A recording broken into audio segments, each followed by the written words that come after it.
अस्सलामुअलैकुम नाजरीन, election corner में खुशामदीद। मैं हूं आपके साथ आपकी होस्ट हुदा शाह। नाजरीन, बल्ला एक बार फिर से कटहरे में खड़ा है। सुप्रीम कोर्ट में पेशावर हाई कोर्ट के फैसले के खिलाफ दरख्वास्त पर समाअत जारी थी, जो कि कल तक मुलतवी हो चुकी है। इसके अलावा नून लीग की जानिब से टिकट्स की तकसीम का सिलसिला भी जारी है और इत्तेहाद तोड़ते भी नजर आ रहे हैं। जिक्र करेंगे आज के प्रोग्राम में एक बड़ी कुर्बानी का भी। इसके अलावा कहीं एक सीट पर टिकटों के लिए इख्तलाफात सामने आ रहे हैं, तो कहीं पे किसी को सीट प्लेट में रख कर दी जा रही है। बात कर लेते हैं उस बड़ी कुर्बानी का। नाज़रीन, शहबाज शरीफ ने एमक्यूएम और नून लीग का इत्तेहाद बचाने के लिए कुर्बानी दे दी है।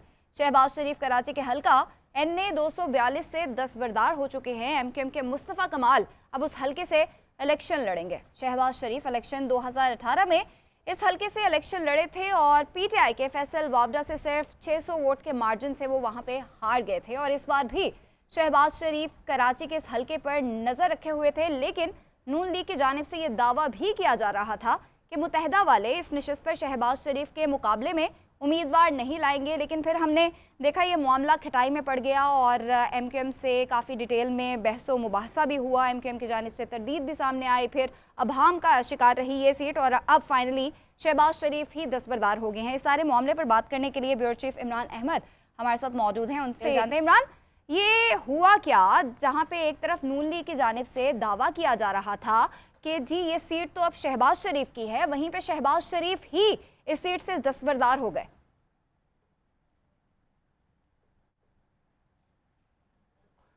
देखिए, मैं थोड़ी सी यहाँ पे एक इस्लाह कर दूं कि दस्तबरदार नहीं हुए, बल्कि उनकी जगह जो उनके कवरिंग कैंडिडेट थे गुलाम शुएब, अच्छा, ख्वाजा गुलाम शुएब, वो इलेक्शन लड़ेंगे मुस्तफ़ा कमाल के खिलाफ। तो ये मुस्लिम लीग नून ने अगरचे दस्तबरदारी नहीं की है, अच्छा, लेकिन एक मजबूत और बड़ा उम्मीदवार वहाँ से हटा के एक निस्बतन कमज़ोर उम्मीदवार मुस्तफ़ा कमाल के सामने लाए हैं। और ये हमने पहले भी कहा था कि एमक्यूएम ने आज के दिन तक, जब तक ये राना मशहूद ने कराची में मीडिया से गुफ्तगू करते हुए इस फैसले का ऐलान नहीं किया था, एमक्यूएम ने इस सीट से दस्तबरदारी की कोई अनाउंसमेंट नहीं की थी और उनकी तरफ से बार बार तरदीद की जा रही थी। जबकि मुस्लिम लीग नून के जो हल्के थे या मुस्लिम लीग नून के जो रहनुमा थे, जो मीडिया को बता रहे थे ज़राए के मुताबिक कि जी दस्तबरदारी हो गई है एमक्यूएम, तो ऐसा नहीं था। इस पर गुफ्त शुनीद चल रही थी और ऐसा नहीं है कि एमक्यूएम ने जो है बिल्कुल तैयारी करी हुई थी। और यही नहीं, जो मुस्लिम लीग नून थी वो प्रोविंशियल असेंबली की नशिस्तों पर भी दस्तबरदारी चाह रही थी। तो अब वहाँ जो सिचुएशन है वो उन्होंने भी सर्वे किए। वहाँ पे इस इलाके में NA 242 में जो बल्दिया टाउन और दीगर जो मुल्हका इलाके हैं, तो उसमें भी उनके लिए परेशान कुन, जो ज़राए के मुताबिक है, परेशान कुन नताइज आ रहे थे कि वहाँ पर जो मुस्लिम लीग नून का एक बहुत बड़ा हल्का था, मुस्लिम लीग नून के जो बहुत बड़े बल्दियाती निज़ाम के जो उम्मीदवार थे, वो मुस्लिम लीग नून छोड़ के एमक्यूएम से आ मिले थे। तो इस वजह से भी मुस्लिम लीग नून की वहाँ पोजीशन कोई इतनी मजबूत और अच्छी नहीं थी जैसा कि वो अपनी रिवायती नशिस्त होने का दावा करते हैं। तो ये एक अच्छी डेवलपमेंट है कराची के हवाले से भी। और बहरहाल कहेंगे कि हम ये नहीं कहेंगे कि शहबाज शरीफ ने दस्तबरदारी मजबूरी में की, एक अच्छे जेस्चर में की, जिसको अच्छे तरीके से एक सियासी रवादारी की शक्ल में भी लेना चाहिए कि उन्होंने एक बड़ा बज़ाहिर नून, जो देखा जाए तो नून लीग ने एक बड़ा उम्मीदवार अपना जो है वो वहाँ से हटा के एक कमज़ोर उम्मीदवार कर दिया है। अच्छा, यहाँ पर यह भी मैं बताता चलूँ कि इस हवाले से तंजीमी वहाँ पर भी थोड़ी ख्वाजा जो शुएब गुलाम शुएब हैं, उनके हवाले से तंजीम में भी कुछ थोड़े से तहफ़्फ़ुज़ात हैं कि यहाँ पर जो है इनकी जो तंजीमी जिम्मेदारियाँ हैं या तंजीमी रवाबित हैं, ताल्लुकात हैं, वो इतने अच्छे नहीं हैं। अच्छा, तो इमरान, इसका मतलब है कि जो सीट एडजस्टमेंट का बहम था वो तो चलें प्रूव हो गया कि गलत है, लेकिन आप कह रहे हैं कि शहबाज शरीफ बड़े खुश उसलूबी से उन्होंने अपनी सीट जो है वो गुलाम शुएब को दी है, तो इतना कमज़ोर कैंडिडेट क्यों खड़ा किया है इस हल्के से?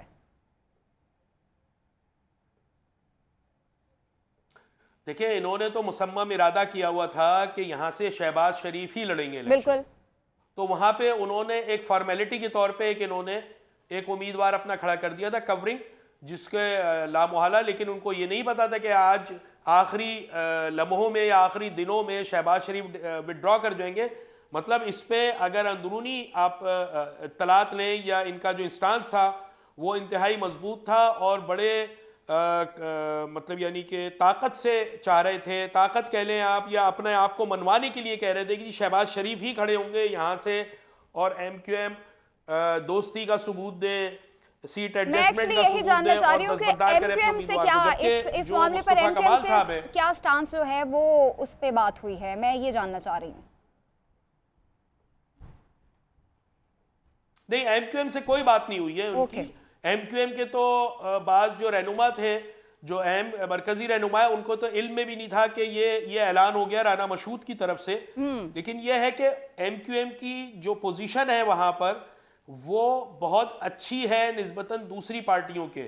इसकी एक वजह यह है कि 2021 में अगरचे मुस्तफ़ा कमाल वहां से ज़िमनी इलेक्शन हार गए थे बतौर चेयरमैन PSP, वहां से 9.5-10 हज़ार वोट लिए थे तकरीबन और 6,000 के करीब वोट लिए थे MQM ने।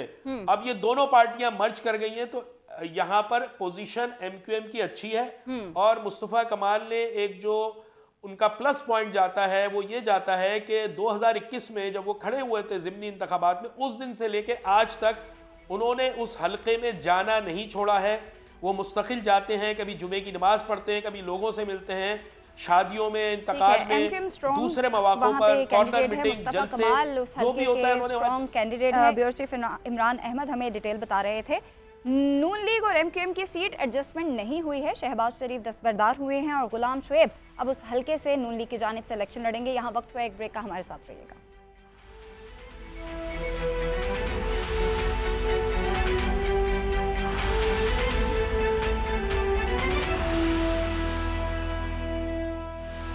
वेलकम बैक नाजरीन। और जैसा कि मैं ब्रेक से पहले बात कर रही थी कि इत्तेहादियों का इत्तेहाद अब टूटता नजर आ रहा है। पंजाब की बात करें तो पंजाब में नून लीग के एक जमात से मामला तय पाते हैं तो दूसरी जमात से बिगड़ जाते हैं। टिकट्स की तकसीम के बाद नून लीग को अंदरूनी इख्तलाफात का सामना भी रहा है। कागजात नामजदगी वापस लेने के ऐन आखिरी वक्त में नून लीग ने लाहौर से टिकटों का ऐलान किया है। हमारे साथ स्टूडियो में वासिफ महमूद मौजूद हैं, उनसे डिटेल जान लेते हैं। वासिफ, IPP से मामला जो थे वो ख़राब हुए, कोई भी सीट एडजस्टमेंट पे मामला तय ही नहीं हुआ और अब काफ लीग भी मैदान में है, काफ लीग से भी इख्तलाफात सामने आ गए हैं। देखिए, सीट एडजस्टमेंट पर मुस्लिम लीग नवाज़ के अंदर इतने झगड़े हैं कि उनके लिए भी फैसला करना बहुत ज़्यादा दुश्वार बना हुआ है।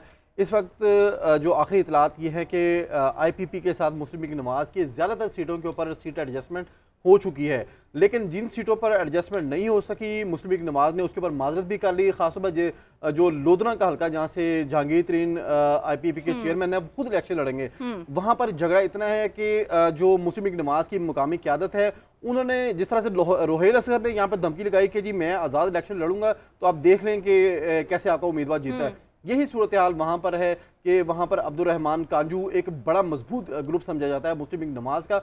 उन्होंने भी यही कहा कि अगर जहांगीर तरीन यहाँ से इलेक्शन लड़ेंगे, उनसे सीट एडजस्टमेंट हुई तो मुस्लिम लीग नवाज़ को लेने के देने पड़ सकते हैं वहाँ पर। और मजबूरन जहांगीर तरीन को वहाँ से मुस्लिम लीग नवाज़ ने रिक्वेस्ट की कि आप वहाँ से इलेक्शन ना लड़ें, लेकिन जहांगीर तरीन का कि उसके ऊपर मौक़िफ़ ये है कि ये उनका भाई हल्का है और यहाँ से उनकी वर्किंग इतनी है कि वो इस हल्के को छोड़ नहीं सकते। यूँ अब उन्होंने एडजस्टमेंट जो NA 149 मुल्तान में कर ली है, लेकिन जहांगीर तरीन ने ये ऐलान कर दिया कि वो लोधरा से भी इलेक्शन लड़ेंगे। इसी तरह से जो गुलाम सरवर खान इलेक्शन लड़ना चाह रहे हैं टेक्सला में NA 54 पर, वहां पर भी झगड़ा इस तरह से बन गया कि वहां पर मुस्लिम लीग नवाज़ के किसी उम्मीदवार ने पेपर जमा नहीं करवाए, लेकिन एक पुराने रहनुमा चौधरी निसार अली खान आप यूं कह लें कि गले की हड्डी बन गए हैं मुस्लिम लीग नवाज़ के लिए कि वहाँ पर जो मकामी काउंसलर चेयरमैन है उन्होंने कल एक कॉर्नर मीटिंग की है। उसमें उन्होंने वाज़ेह तौर पर मुस्लिम लीग नवाज़ को यह पैगाम दे दिया है कि यहाँ पर किसी सूरत में जो IPP का जो उम्मीदवार है गुलाम सरवर खान, उनको सपोर्ट नहीं किया जाएगा और तमाम लोगों ने आज़ाद हैसियत में लड़ने वाले जो चौधरी निसार अली खान है उनको सपोर्ट करने का इंदिया दे दिया है। और इसी तरह से अगर काफ लीग की बात करें तो वहाँ पर भी यही सूरत हाल है कि जो वादे उनके साथ किए गए थे, काफी ने ये कहा था कि कम से कम उनके जो पुराने जीते हुए हल्के हैं, जिनमें 4 कौमी असम्बली के हल्के थे और उसमें 8 सूबाई असम्बली के हल्के थे, अब उन्होंने कहा है कि 6 उनको एनए के दे दें और 9 जो है उनको पीपी के दें, और नून लीग भी अब मुकर गई है। इस चीज से भी वो मुकर गए हैं। और अभी इतलात ये है कि सिर्फ 2 एनए के और 2 पीपी के जो हल्के हैं उनको दिए गए, जिनमें सिर्फ तारिक बशीर चीमा और 24 साले को सैन को उन्होंने कहा कि आप एनए पे ले लें और साथ साले को शाफे को एक एमपी एक सीट दे दी गई है। ठीक है, बहुत शुक्रिया वासिफ, आप हमें डिटेल से बता रहे थे। नाज़रीन, यहाँ वक्त हुआ एक ब्रेक का।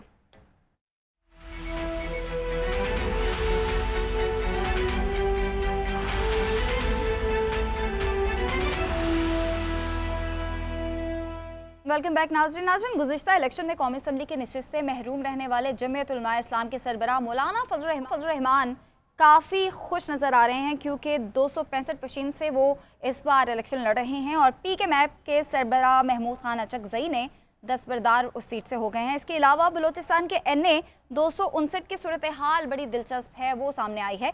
इन तमाम तर मामले पर बात करने के लिए हमें ज्वाइन किया है रशीद बलोच ने।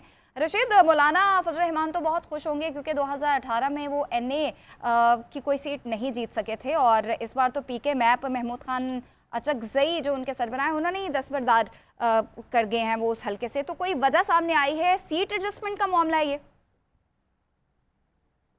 जी देखिए मेरे ख्याल में कि मौलाना साहब को ज़्यादा खुशफहमी का नहीं शिकार होना चाहिए। ये ज़रूर है कि एनए 265 से जो पिशीन का हल्का है वहाँ से एक हेवी वेट एक पार्टी के सरबराह महमूद खान अचकज़ई ने उनके हक में वो दस्तबरदार तो हो चुके हैं, लेकिन इसके अलावा भी वहाँ पे कोई 6 जमातें हैं वो मौलाना फजल रहमान साहब के ख़िलाफ़ इकट्ठे हो गए हैं।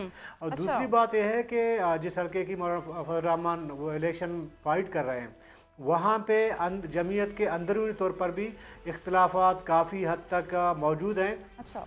क्योंकि वो जमीयत के जो सूबाई अमीर हैं मौलाना अब्दुल वासे साहब और साबिका एक एमपी हैं, उनके दरमियान काफ़ी टाइम से एक चपकलिश अंदरूनी तौर पर जारी है। और इसके अलावा आपको ये भी पता है कि जमीयत के अंदर जमीयत उलमा इस्लाम नजरियाती ग्रुप भी एक मौजूद है, उसकी अगर ज़्यादा नहीं थोड़ी बहुत वोट बैंक तो उनकी भी है। साथ में पीटीआई की भी एक वोट बैंक मौजूद है पिशीन में, एएनपी की भी एक वोट बैंक मौजूद है। और हालिया दिनों में जो पश्तूनख्वा मिली अवामी पार्टी 2 दड़ों में तकसीम हुई थी और जो दूसरे दड़े हैं उसने पश्तूनख्वा नेशनल अवामी पार्टी के नाम से अपनी पार्टी रजिस्टर करवाई है। खुशहाल खान काकड़ उनके जो है वो सरबराह है, वो पार्टी भी मौजूद है पिशीन में। खुशहाल खान काकड़ भी उसी हल्के से मौलाना फजल रहमान साहब के खिलाफ इलेक्शन फाइट कर रहे हैं। एक तरफ जमीयत उलमा इस्लाम और जमीयत वो जो है एक पेज पर है, उनका पेशअप हुआ है इस सीट पे। और दूसरी जानब अगर देखें उसमें पीटीआई है, जमीयत उलमा इस्लाम का नाराज ग्रुप है, एएनपी है और पश्तूनख्वा नेशनल अवामी पार्टी है। और इसके अलावा बाकी जो है जो गैर पार्लिमानी जो पार्टियां हैं वो भी मौजूद हैं उसमें, और सारे के सारे वो खुशहाल खान काकड़ को सपोर्ट कर रहे हैं और दूसरी तरफ जमीयत और पश्तूनख्वा एक पेज पे आए हैं।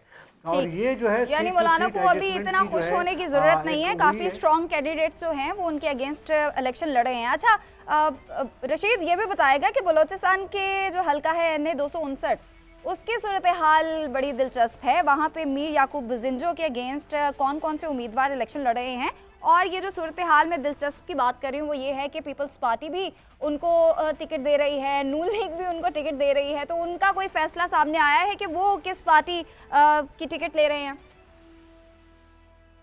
जी देखें, वाकई ये बड़ा दिलचस्प मामला है और मेरे ख्याल में एक हिसाब से मीर याकूब बिजंजो खुशकिस्मत भी हैं।